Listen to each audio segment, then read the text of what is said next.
Hi everyone. Today we're gonna be doing something a little funny.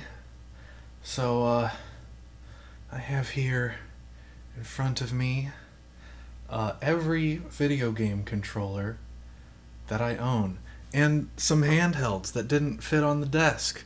In fact, we'll do the handhelds first just to get them out of the way. What am I doing? I'm talking about all the controllers. I'm telling you what bugs me about them, mostly in terms of ergonomics, but there's some other stuff too. Where to begin? Where to begin? I guess we can start with the stuff that's not even, let's start all the way in the beginning. Sort of.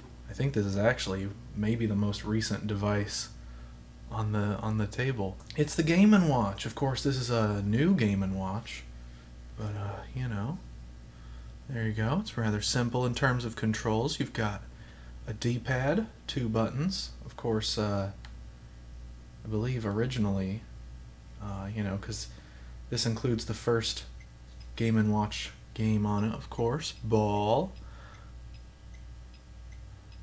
Webcam didn't pick that up very good. Too bright. I believe originally Ball only had one button on each side. In any case, it's fine, It's just a flat board. It's not the most ergonomic thing in the world. It's got some relatively hard edges. The whole thing's like an elongated octagon rather than a smooth, rounded edge here. I guess we'll just keep working our way up to more recent times. We'll skip ahead like 20 years to the Game Boy Color.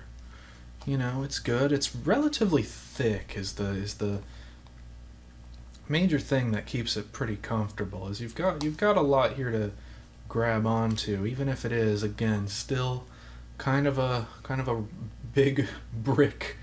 At least it's not as much of a brick as the original Game Boy, of course. It is rather narrow. That's the main thing, is your hands are going to be, your fingers are going to be playing around with each other back here, trying to get comfortable. But, none of the controls are too small. The start and select buttons are, like if you look here, those are real small, compared to anything else on here, but it's not terrible. You're usually not going to be reaching for those buttons during, those aren't the buttons that you're going to have to be testing your reflexes with. You're mostly going to be hitting the old A and B there, rather than start and select, which you'll mostly be using for menus. Keep on going up. We got the Game Boy Advance. In my opinion, probably one of Nintendo's most comfortable handhelds, but that might just be because it's the one that I probably played the most when I was a kid. I like the Game Boy Color. It's pretty thick. That's good. You've got a lot to hang on to there. Buttons, they're comfortable. The A and B button, the way that they're diagonally arranged, if I were designing this, I might have angled them the opposite way and put the B button higher instead of the A button. Because if you think about, how you're going to be, positioning your thumb here, it's usually going to be more at this angle. So you'd think maybe for maximum comfort, you would want the B button to be along, more of that kind of angle. But yeah, it's comfortable. You've got plenty of space up here for your fingers. It's like just barely big enough that there's not going to be too much overlap back here. And of course this was a device, primarily marketed towards children, I think. Smaller hands, they probably had that issue. Even less. I don't know. It's been a long time since I had hands that small. Even like when I was young, I've always kind of had big old mitts. The Nintendo 3DS XL, actually, the new Nintendo 3DS XL. It's different, slightly. Specifically, I think the biggest changes, of course, being the addition. This thing's tall compared to most of these controllers. Kind of hard to get a good view of it on the webcam there.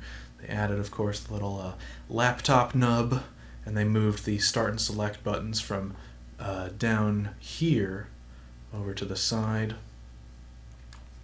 Other than that, and they put the stylus down at the bottom, where previously I believe it had been over on this side. And that's probably, honestly, one of the biggest things that bugs me about it is the change in the stylus position, is because they put it right where my pinky tends to rest. So that's not cool. Oh yeah, they also added an extra couple of buttons back here. They added, on top of the L and R buttons, they added a ZL and ZR. And I don't think I could think of a single game that actually uses them. The main thing with handhelds after the original Game Boy Advance, starting all the way back with the SP and all the way to today, really, is just how thin these things are. You know? Like, it's probably just because I'm getting old and because I have an autoimmune condition, which, is probably going to give me extremely painful arthritis as I get older.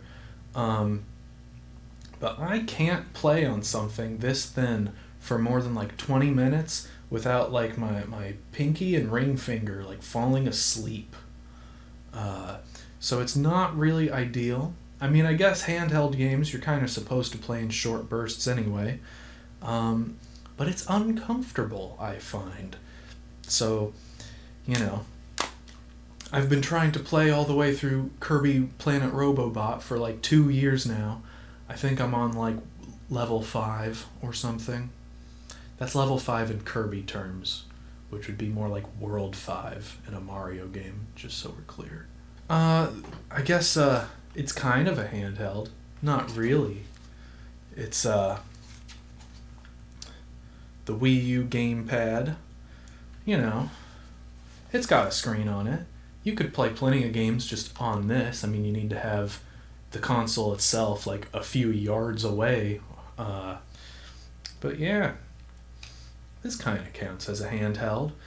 Feels closer to a handheld than a normal controller, because there's not that many games that require you to use both this and the TV, and most of the ones that do aren't considered to be all that great uses of that idea. Yeah, some people say, with like how bulky it is, how, it's just, there's so much roundedness to it, people compare it to like a Leap Pad or a V-Smile or other educational devices that have existed for some time now, but I mean, it's because they do stuff like that it's so comfortable, like look at this, it's not just flat, it's got like grips and stuff on the back, It's a bit more contoured to the hands. Still, I don't find that it's the most comfortable thing in the world. Specifically, you see, these grips, they don't go back very far. So, like, if I get a natural position here, like, it's really only my first knuckle that's touching the grip there. Everything else is just kind of hanging off the edge of the controller. Like, my fingers are clawing at the flat back of it, but that's about it. You've got this area here to rest your index fingers on, which is also where the triggers are. So that part isn't too bad, but I feel like the angle that the rest of the controller encourages you to hold the controller at means that you're not really going to be making very effective use of the real estate that you have back here. The shoulder buttons, L and R, they're a little high up compared to the triggers too. You're gonna be moving quite a bit to reach those up there. On a lot of controllers, they're close enough that you don't need to move your fingers at all. Pretty much, you can just kind of, just twitch them back and forth a little bit. But here, they're quite distant. So, pretty much the entire reason that the Wii U has this relatively unusual stick layout of having both of the analog sticks at the top rather than having both of them at the bottom, or having the left at the top and the right at the bottom, which is how most controllers historically have done it. Pretty much the only reason that they did it is because that's the more natural position to have your thumb in for something like this, for a handheld that has dual sticks, Like, when pretty much every other handheld system that's had sticks, you know, it's been relatively uncomfortable to reach down for them on something like the PSP or the Vita. One thing about this, it's not the biggest problem in the world because, again, it's like with the Game Boy Color. Start and select are not buttons that you're going to be reaching for all too often because they're mostly for menuing rather than any gameplay actions, but they are rather far away from the right thumbstick here, you know? Like, that's a pretty good range of space that your thumb could be expected to travel, you know? But again, it's not the biggest deal in the world because those are primarily menu functions that you won't be reaching for all that often. The home button is kind of the same thing.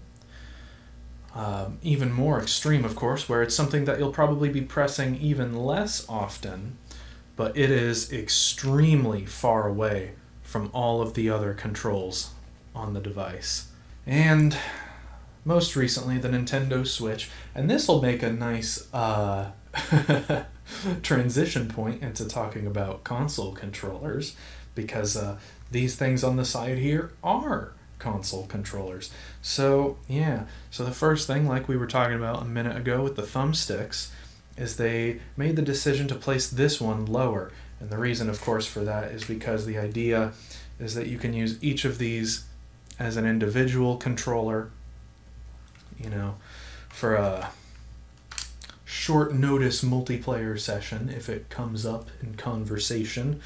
The problem with that, of course, is that you got to do some weird stuff with your thumb here to keep a comfortable grip and reach for that analog stick. You know, you're gonna be curling up your thumb a good bit for that, which is not something that you are going to be doing too often. And it's made even worse by the fact that, again, this is very flat, like the 3DS and other recent handheld systems.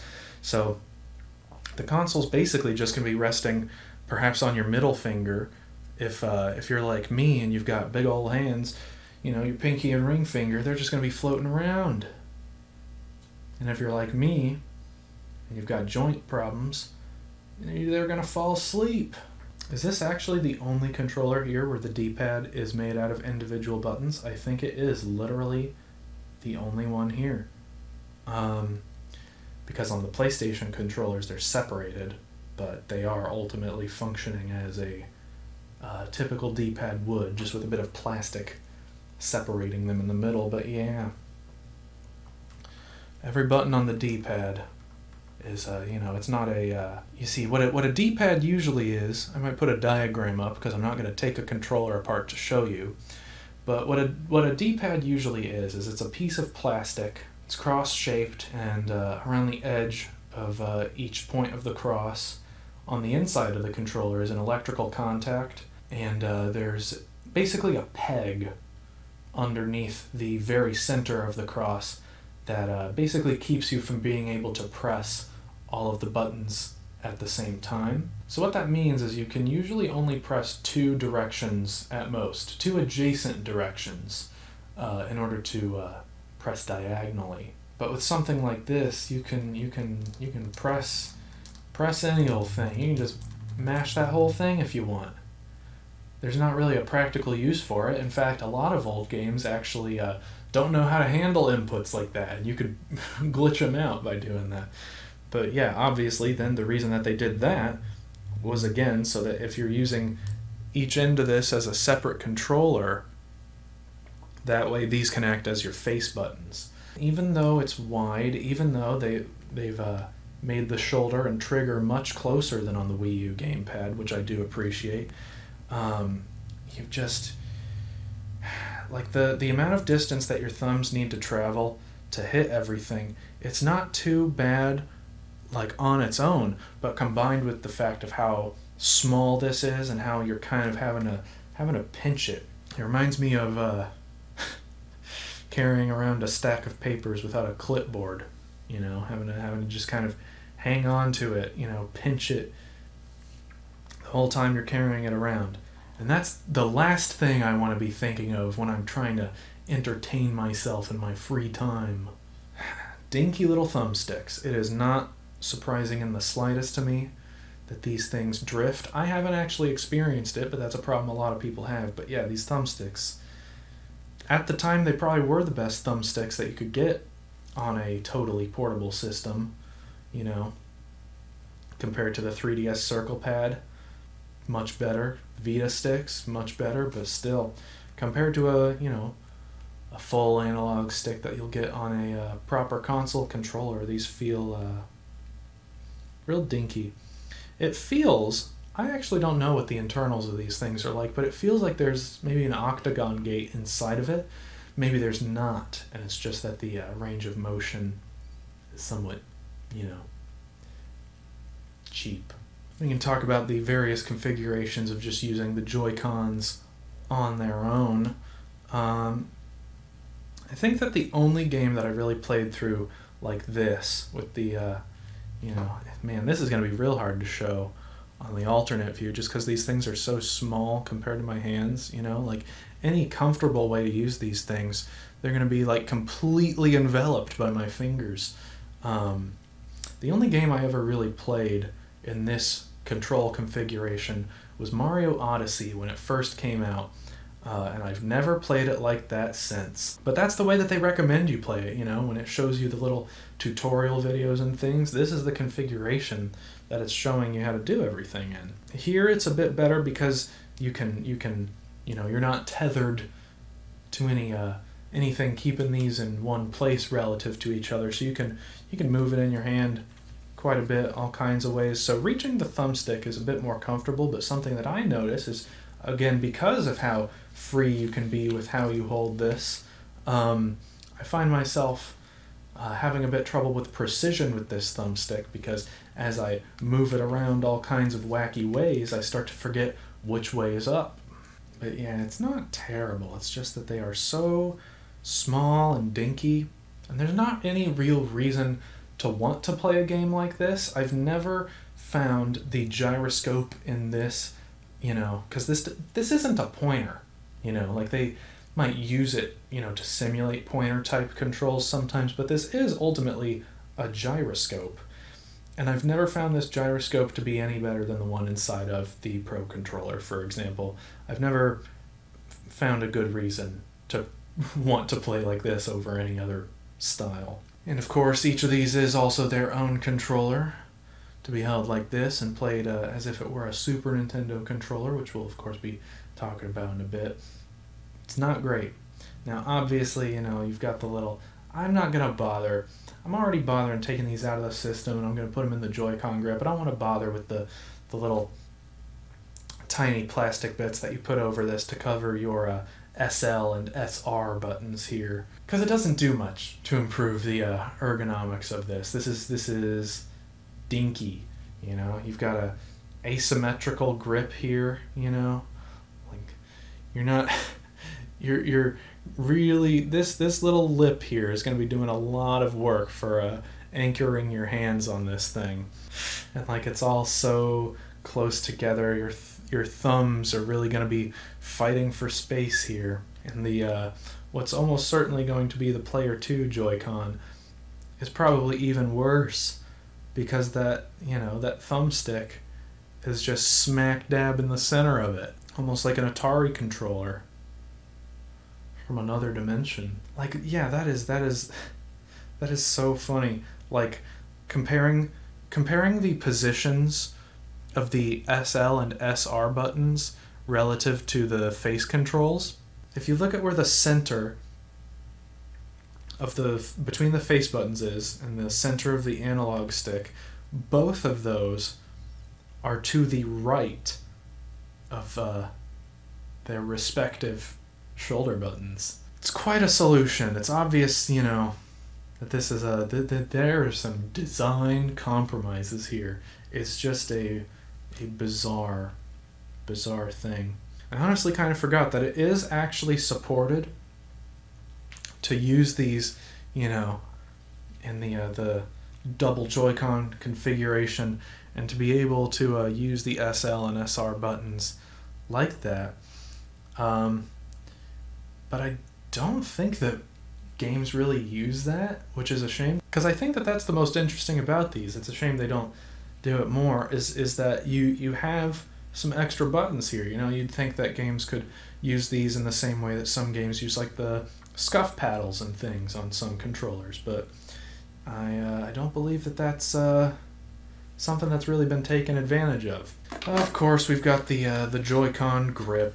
Remember when the Switch came out, everyone was making fan art of this thing because they thought it looked like a dog's face. I guess it's a little comparable to the iDog, you know, from back in the day.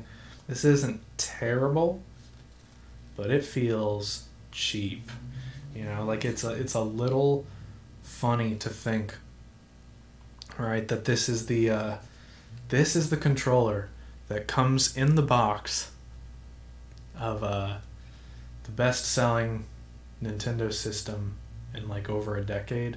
The best-selling Nintendo home console since the Wii, and this is the controller that comes in the box. It's really obvious that this is just a hunk of plastic that you've stapled these things to. And even in this configuration, because the buttons and the thumbsticks are like directly parallel to one another, you know, they're just laid out in a rectangle shape instead of being, you know, angled in any way. Even playing with this grip, it's not a terribly comfortable layout. And again, you know, it's a pretty decent distance that your thumbs are having to travel. Like looking at some of these other controllers, some of them are comparable, but for a lot of these controllers, this is maybe like a 50% increase in the amount of distance that your thumb might be required to travel during gameplay. But yeah, there's not a ton else to say about it because this is ultimately the same controller that I've been talking about since we ended the discussion of handhelds. So I guess now that we've completely put the Switch behind us, we can start working our way up chronologically again. I guess technically this is not chronologically the beginning. It's the Hyperkin. I believe this is the Cadet. Does it say on the back what this is? No, it just says controller for NES. Such a way with words.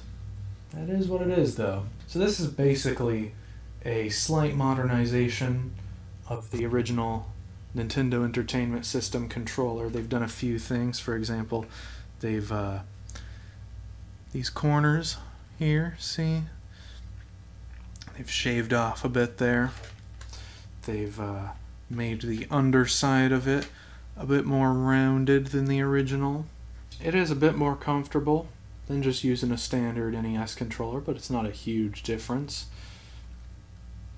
It's got you know, the top of the controller is quite flat, which means you've got a good amount of space for your index finger to rest. You are kind of keeping your index finger at a rather tight angle there, though. Again, it's that same thing where your ring finger and pinky finger, you know, don't have much to do.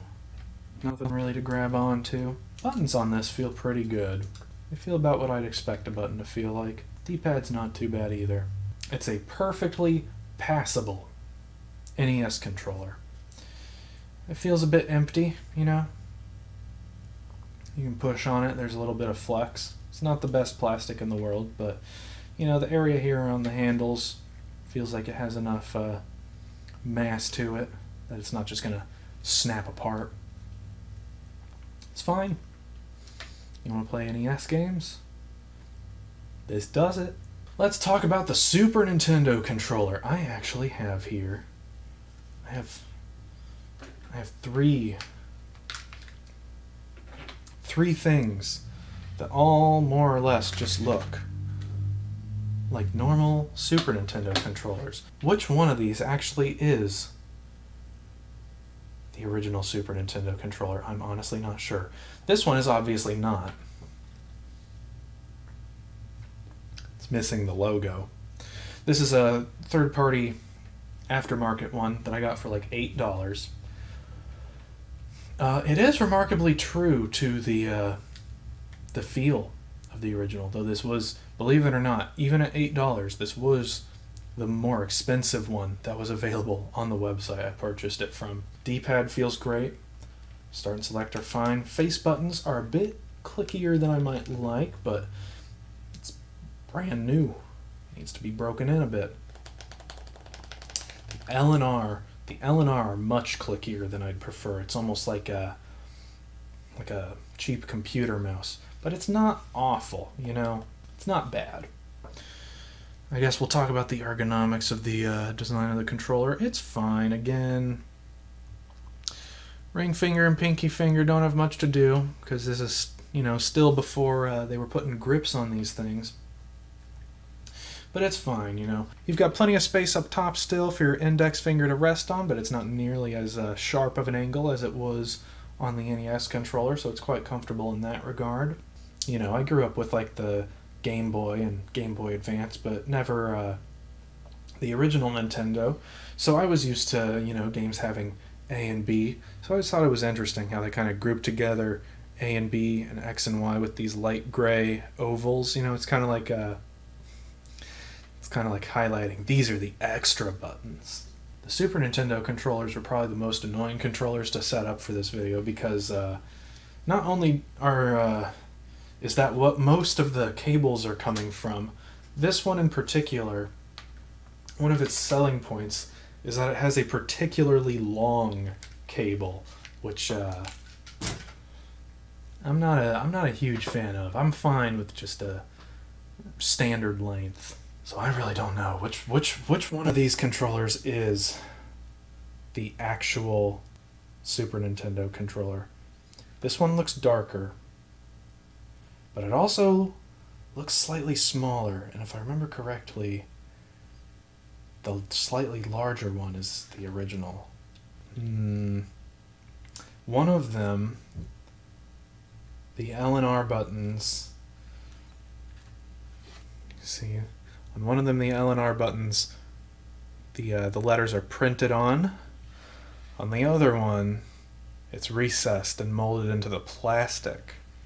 Okay, after feeling the controls a bit, I'm guessing that the one that is lighter, I believe slightly larger, and has the buttons printed onto it rather than molded in the plastic. I believe that this is the original Super Nintendo controller.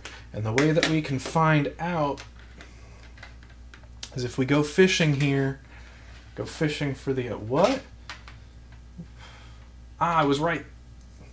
That's how we know, because it's got the connector for the original Super Nintendo. But that begs the question. I suppose I shouldn't throw these too far, because I'd actually kind of like to do a comparison. Which one do I think feels the best? The real one, the fake one, or the new one? The other one, this is the controller for the SNES Classic, and you can tell because on the end here, you've got this weird connector. What is this?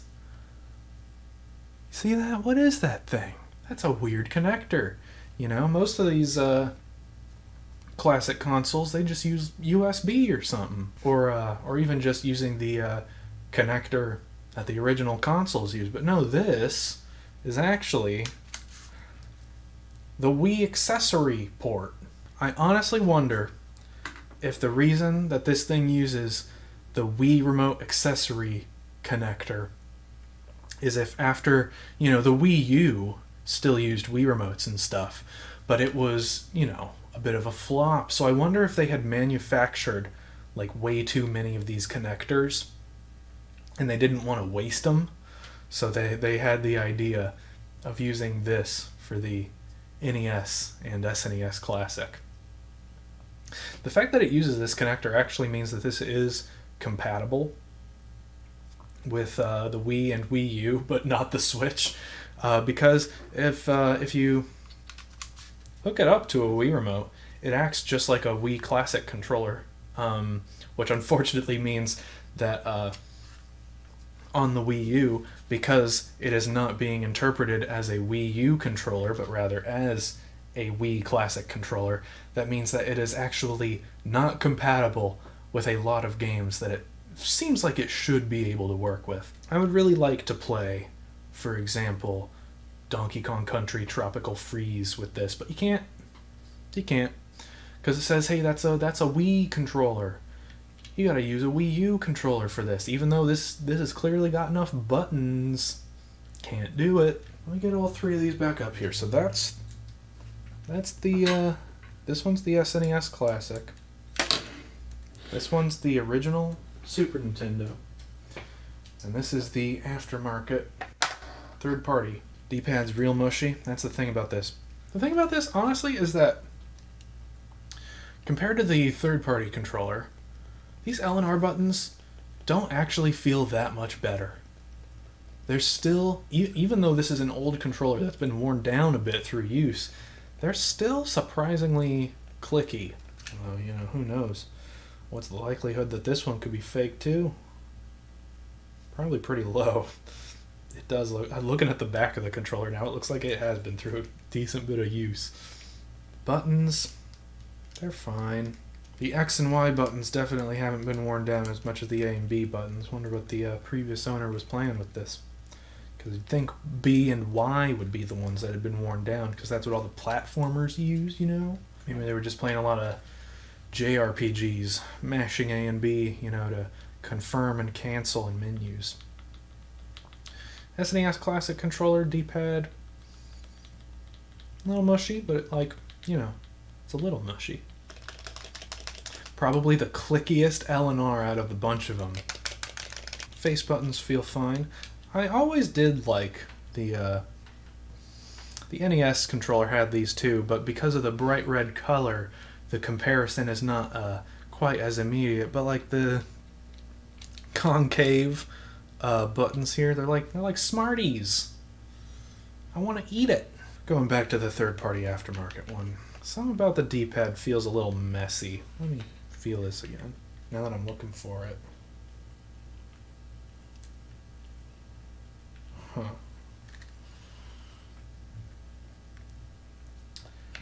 They all kind of feel messy, but it's a different kind of messy. So what it is with the original and the classic, this is the classic here, I believe, is you're able to slightly rotate the plastic bit of the D-pad. With the aftermarket one, I don't know if the camera's going to pick this up very well. It doesn't rotate as much, but it does slide side to side and up and down a bit. So it does feel different. None of them, you know, I don't think they're the best D-pad in the world. They're fine. But they've all got a little bit of an oddness to them. So, having gone through all that, that means that we're getting to the more modern controllers, which are, you know, this is the point where what a game controller is and ought to be gets a lot more standardized, formalized. So this is probably where I'm going to be at my pickiest. We'll start once again with the earliest one, Dualshock 2, which is basically just a Dualshock 1 with a couple extra features. And the Dualshock 3 is basically the same thing. They all use this basically identical plastic molds. The only real difference being the Dualshock 1 was a light gray if you got it with the PlayStation, white if you got it with the PS1, and had a really bad L2 and R2 buttons on the Dualshock 3. And the Dualshock 3 had a home button instead of an analog button. The main thing about the Dualshock 2 is it just feels imprecise to me. The analog sticks, you know, it's not just that they're not gated, it's that, yeah, I believe these are the only sticks out of all these controllers here that have no kind of ridge on the cap of the thumbstick, you know. It's just a textured rubber surface with no raised edge or recessed area, you know. So I always feel like I can't reliably know how my thumb is going to move along the surface of it as I move the stick around. Of course, there's not that many games that actually use you know, the traditional dual stick setup we have today, where the left stick controls movement and the right stick controls the camera. So, you know, there's not that many first-person shooters and things that I want to go back to on the PlayStation 2. In fact, off the top of my head, the only game I can think of that would benefit from that kind of control scheme that I want to play anytime soon is Eternal Ring, which was a launch title for the PlayStation 2 that for some reason does not support using the analog sticks at all. The D-Pad, I've never really liked the design of the Sony D-Pad. The way, again, I think I mentioned earlier while we were talking about the Switch, is these aren't separate buttons. It is still ultimately a typical D-pad design. It's just that, you know, like I said, usually you would have a peg inside underneath the plastic. Here, the way that they've separated, they've ostensibly put the peg above the D-pad. Like, it's so much easier to accidentally hit up or down or something like that. And then the face buttons, and I believe the shoulders and triggers, I believe all of the sort of main action buttons on this thing are all pressure sensitive. That means that this controller can tell how hard you're pressing each of the buttons. There are a few games that use it. I think Metal Gear Solid 2 is the only one that springs to mind immediately. I don't remember a single time, even when these things were new, that these controllers weren't just terribly mushy. There's no sense of like being able to feel the point of actuation, you know, where you press the button and the thing actually happens. Ergonomically, it just feels like it was made for aliens. This is the first controller, you know, unlike the NES and SNES controllers, where it actually has a grip. So, you know, at the very least, they're not hanging on to it terribly well, but at the very least, you do have somewhere to put your ring finger and pinky, you know. But like there, like, why is this raised so much with this divot here? You know, like there's gonna be space between. That to me is a sign that the ergonomics may not have been taken into account the way that they quite should. Is when there's space between your skin and the controller. Like, you want your fingertip there, well, now there's a ton of space. But if you want to like get a little closer there, now you've got to really wrap your finger around it and, you know, tense up. It's not a very comfortable position because your fingers can't be at rest when you're holding it like that. So yeah, the Dualshock 2, not my favorite. I suppose historically the next one would actually not be a very traditional modern controller. It would be the Wii Remote. It's not terrible, you know, considering the fact that it is a big rectangle. It's at least, you know, it's got some heft to it. It's got some good width, you know. It's you've got plenty to hang on to there. Ultimately, the top of it is completely flat. It's not nearly as hard of an edge as some of the others. You know, they've done a good bit of you know, sanding this corner down here, so it's not awful. The next thing, you know, is that ultimately all of the controls on the top of this thing are built to be used with your thumb, and this is an incredible distance for your thumb to be traveling from up on the D-pad to the 2 button. It is not terribly comfortable to have to go from there to there. Of course, a lot of the games that were released on this thing were very simple and didn't require very many buttons, so that wasn't something you'd run into all that often, but it was a possibility. This is the first controller, I think, that we've talked about as far as console controllers go that has a home button on it. The home button is very close to the start and select button. I believe that is less than a centimeter. The home button is recessed compared to the other two, so it's not super likely that you're going to hit it by mistake, but it's close enough that it probably still happens from time to time. You can, of course, also play it in this orientation like an NES controller. Similar to using the Switch Joy-Cons on their own, we have the problem where the grip is not symmetrical. The side's much thinner, and not many games played in this orientation use the B button. It's probably for the better, because your middle finger is going to be resting against it probably.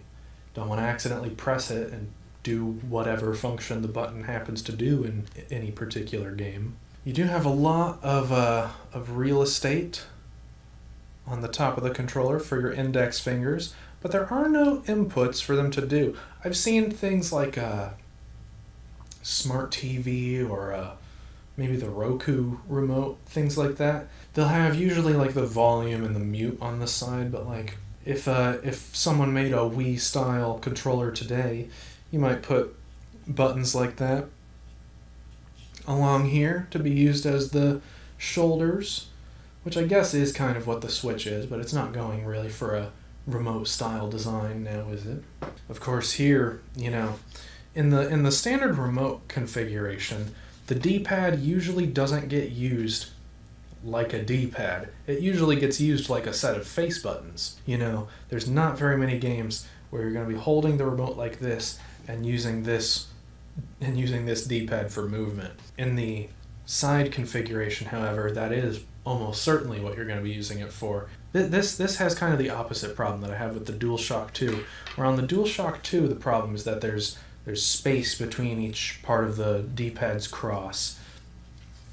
Here, the D-pad is so small, your thumb completely covers it. The space between each section of the cross, you know, there's negative space there. So I guess the way that I would describe what it feels like playing games with this D-pad, this D-pad is incredibly small. Like, let me compare those, the Wii Remote D-pad and the Game Boy Color D-pad. Looking at them side by side, I'm pretty sure that even the Game Boy Color D-pad is very slightly bigger. Like, if you look at the edges of the point of each cross, it's probably less than a millimeter, to be honest, but it does look slightly bigger. Like, I would describe the feeling of using a PlayStation D-pad versus this D-pad as the PlayStation D-pad is like jamming your thumb against the underside of a Lego brick, and the Wii Remote D-pad is like jamming your thumb against the top side of a Lego brick. Oh, I almost completely forgot. The nunchuck. The Wii Remote and nunchuck. This classic monstrosity. Is this the only console controller that has an asymmetrical grip?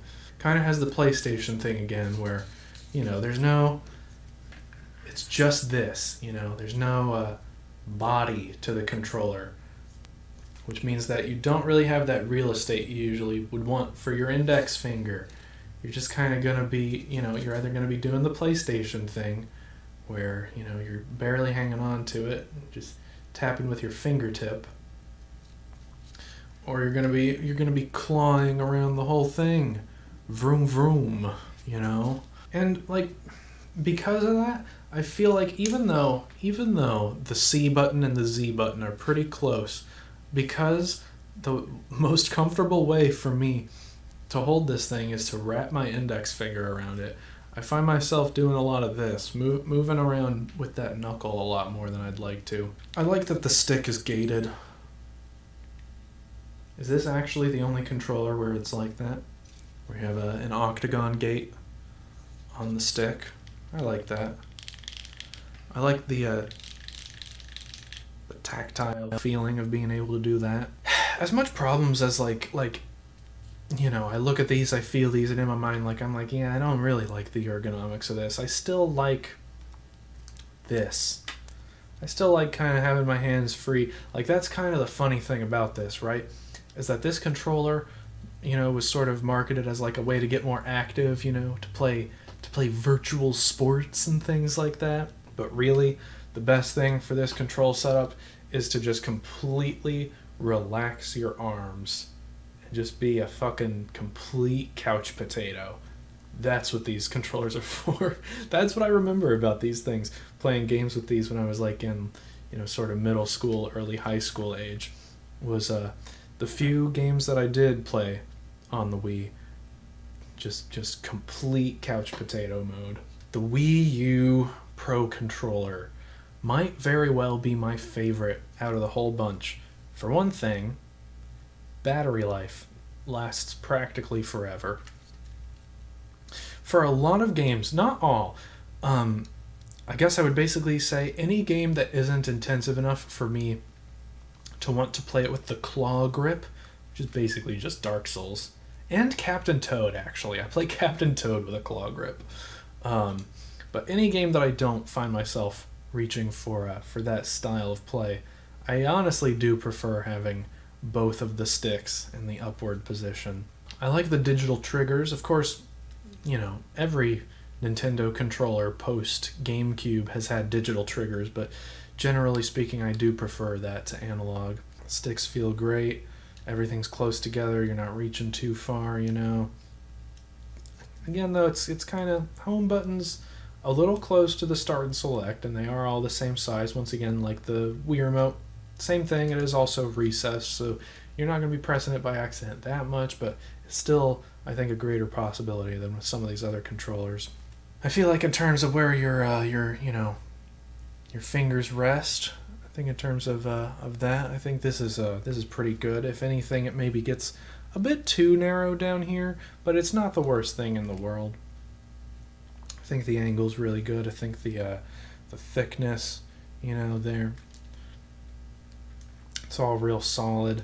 You get a real good contour here for your index finger. It's not quite as extreme as like the PlayStation 2 or the Wii Remote nunchuck.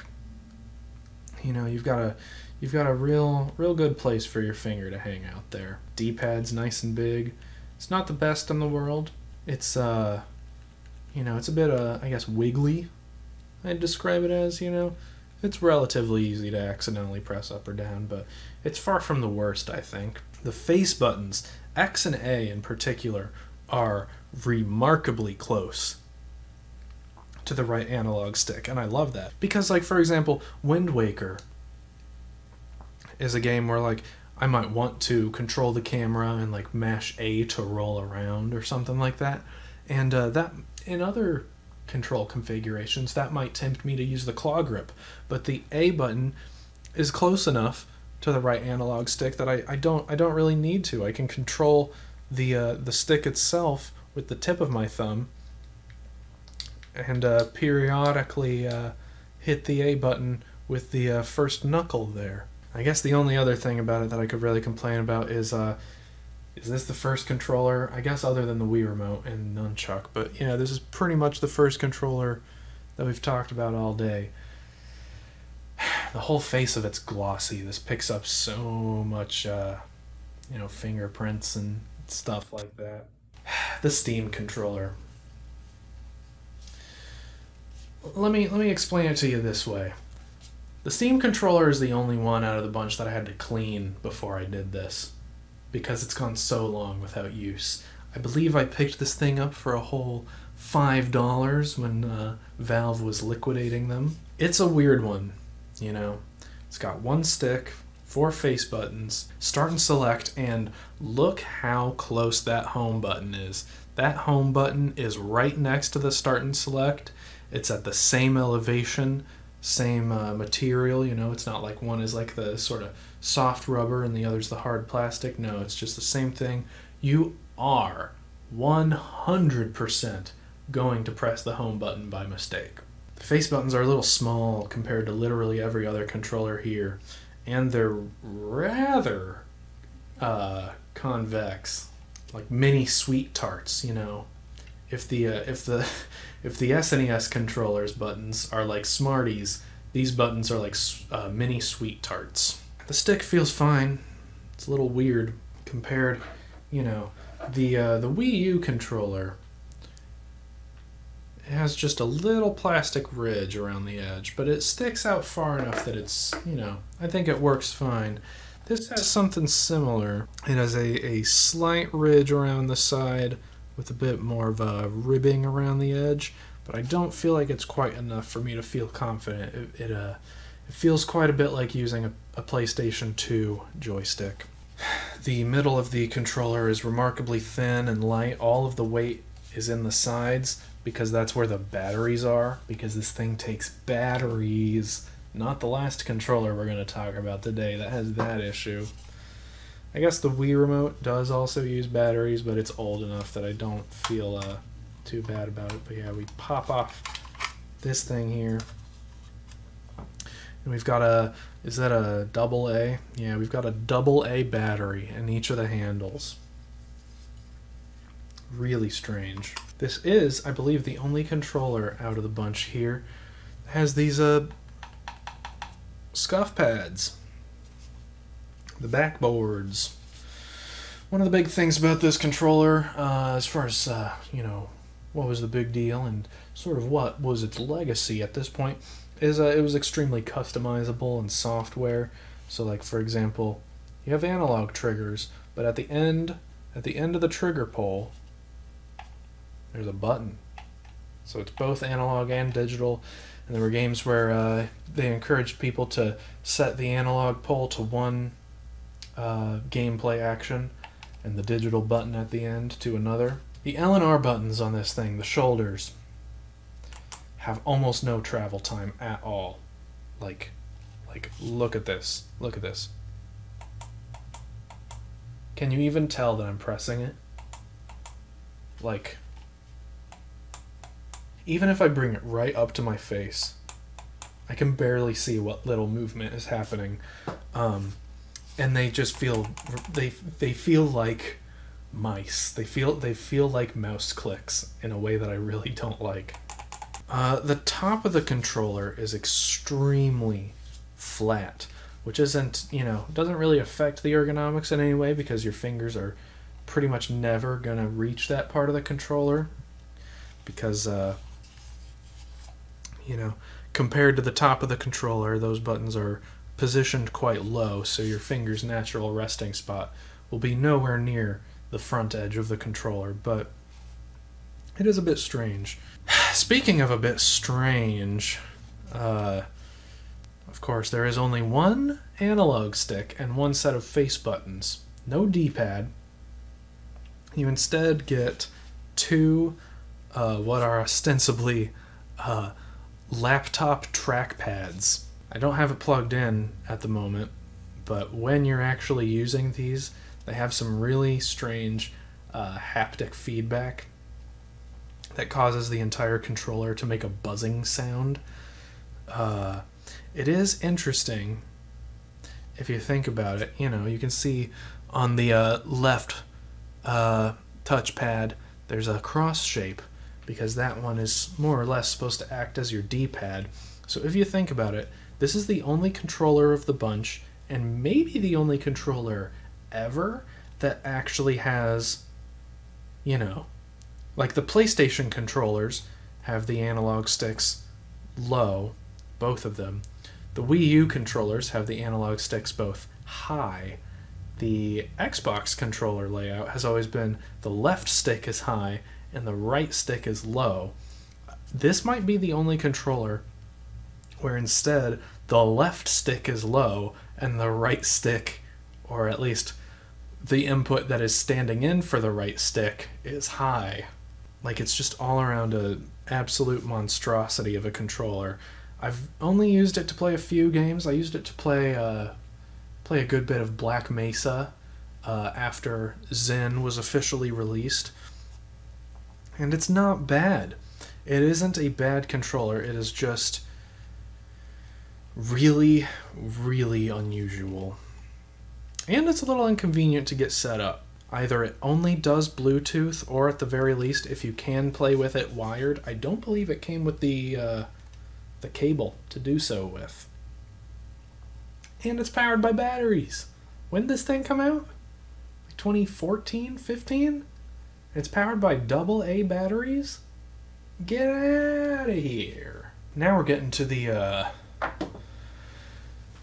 current generations. We'll start with the Dualshock 4. It's really strange. It's not the worst feeling one of the bunch. For one thing, you'll notice they've addressed one of my major complaints here. The L1 and R1 don't stick up nearly as far as they used to. You can get a much more natural resting curved position with your index fingers.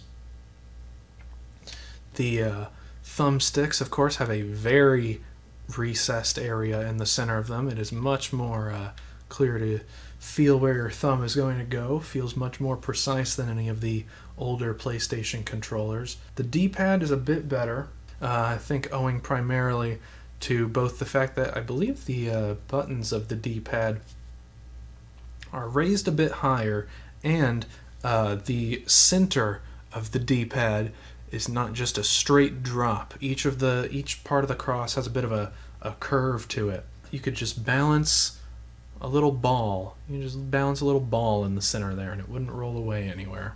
Face buttons feel fine. They're a bit mushier than I'd like, but they're certainly not as bad as any of the other mushy buttons we've touched today. Triggers aren't fantastic. They are wide and thin. Very weird. And they're analog, which of course, like I've said, I prefer digital, but I know a lot of people don't. You know, for either shooting games or racing games, people like to have a trigger pull that feels more gun-like. That's not me, though. The home button is well out of the way of anything else. You are not going to hit that by accident. What you probably will hit by accident instead is the share button. The share button, of course, opens the menu for taking screenshots and stuff. It serves no gameplay purpose. Instead, for the select button, you will usually be pushing in the touchpad. That's what that is. It's a little capacitive touch sensor. And I don't believe I've ever played a game that had a terribly great use of it or the controller's gyroscope motion capabilities. From what it feels like, I don't think that the gyroscope in this controller is anywhere near as accurate as the one inside of the Switch or Wii U controllers. To clarify, the Wii U gamepad has a gyroscope. The Pro controller does not. I guess the only thing really is that the grips are extremely round, you know? Which is kind of the opposite problem that I have with the Xbox One controller. Is that it has hard edges, you know, like this here is a rather straight line for your hand to be against, and this, you know, your hands aren't going to be touching around here too much, but there is again quite a hard edge. The triggers, they are analog, but they're not too bad. They have quite a bit of a travel distance, but I've always liked how it feels at the end of the trigger pull. It feels like there's probably like a piece of felt in there or something, or a foam pad probably. I don't know if they'd go for felt, but it feels like there's something there to stop the trigger pull from being too mechanically clunky. Thumbsticks feel pretty good. It has both an extreme recess like the PlayStation 4 controller does, as well as the slight ribbing around the edges that the Steam controller's analog stick also had. The Xbox or home button is it's raised a good bit compared to the start and select button. It's rather close. It's as close as start and select are to one another, but it's positioned upwards. It is recessed to be flush with the body of the controller. It's not recessed all that much, but you probably won't hit it by accident. The shoulder buttons are not great. They travel a bit further than the Steam controller's shoulder buttons, at least, so there's that. But they still feel quite a bit like a mouse click, and I've found that that's actually like one of the main failure points of these controllers in my experience. I believe this is the third one that I've owned, the third Xbox One controller that I've owned. The first one being back when I had the console. I no longer do, because there's virtually no game that I would want to play on there that I can't play on a computer, and I've gone through two of them so far, during my time using the controller on PC. And sure enough, the shoulder buttons is what wears out. Part of that's probably because the main games that I'm playing with this controller are often the Dark Souls games, where this is your attack button that you're going to be mashing the whole time you're playing. But yeah, out of every shoulder button I've talked about today, these ones probably feel the least sturdy. As much as the Steam controller's shoulder buttons have no travel, they at least don't feel like they're going to break anytime soon. The face buttons are nice and big, chunky. They are convex, but not nearly as extremely as the Steam controllers. The D-Pad is rather clicky, but I do find that it is also, as a result, pretty precise. It's not the most comfortable thing in the world to use, but I don't find myself making mistakes with it.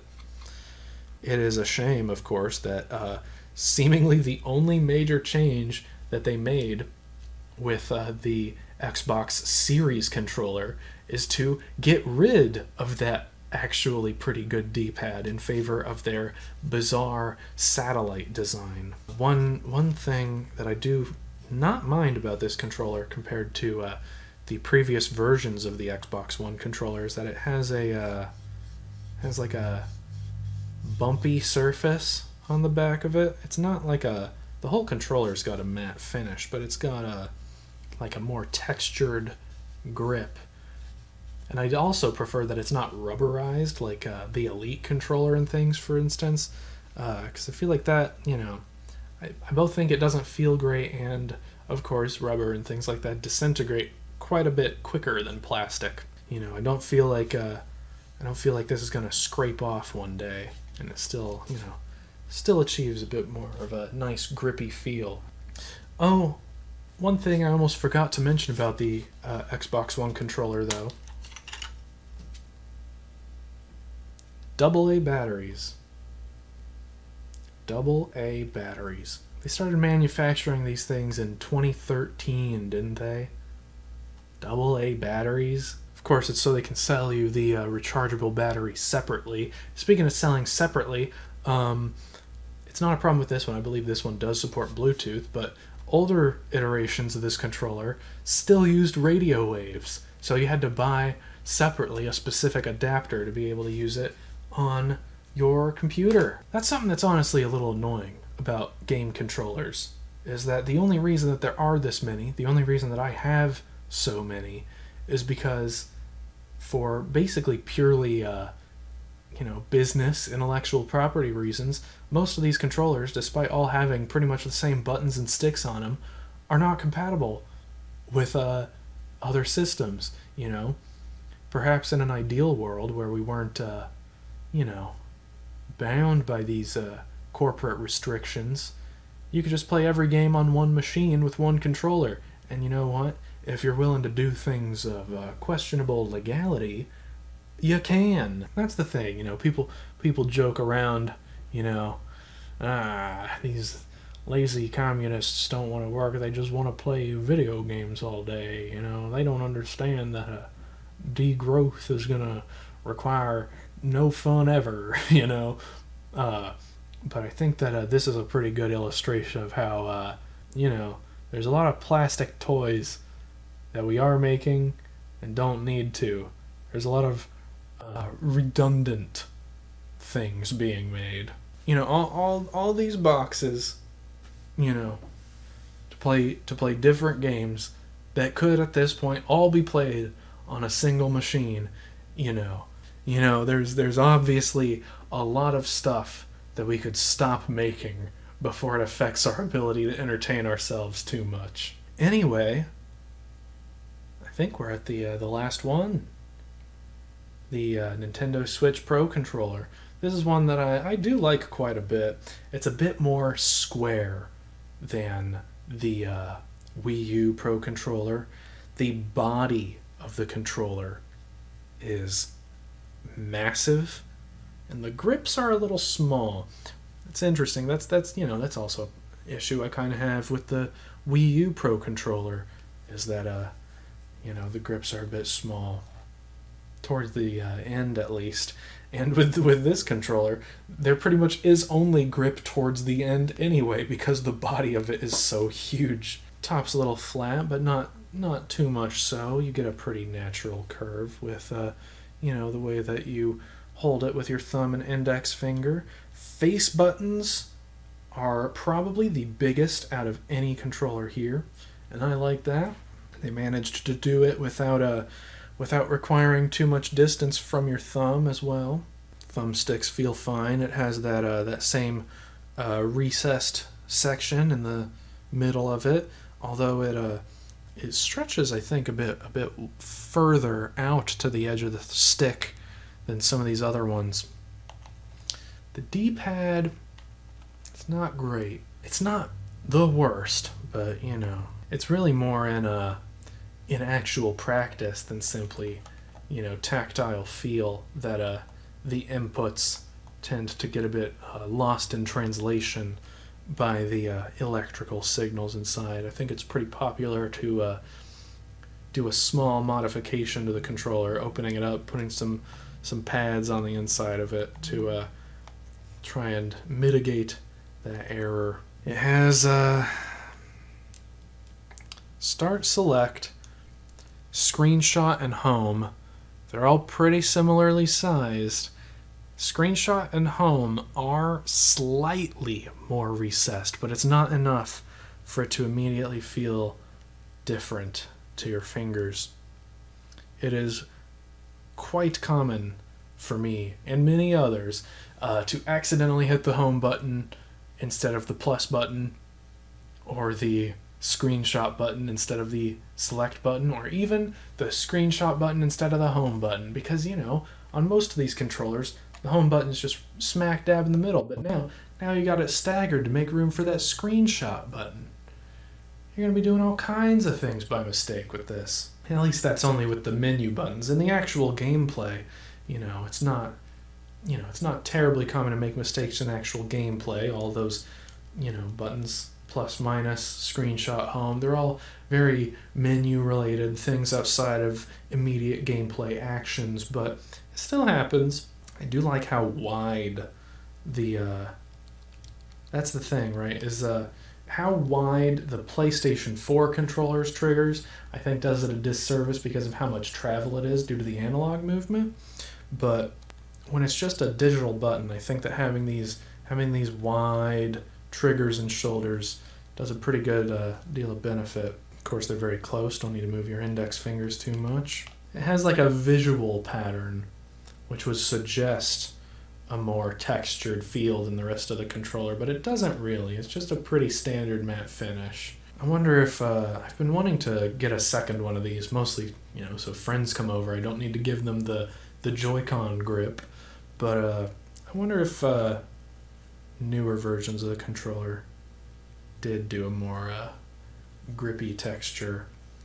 I think that they made the D-pads a bit better on the new ones, but I've never touched one, so I don't know. How would I if I tried to rank these? If I tried to do a tier list, I'm not gonna. But Wii U Pro Controller would be at the top. Next tier would probably be Xbox One and Switch Pro, pretty close to each other, with the Dualshock 4 being pretty close behind. Pretty much all the handhelds besides the Game Boy Advance would probably be pretty low.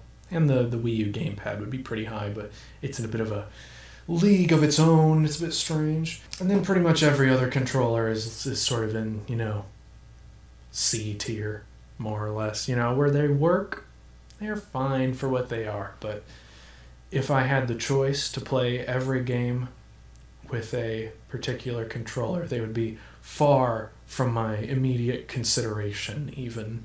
Video games. I think that that's going to be it for this one.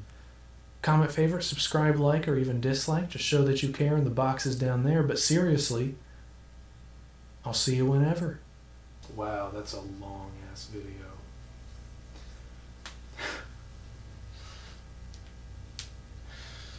That's like an hour and a half of footage. I didn't think it was going to take that long.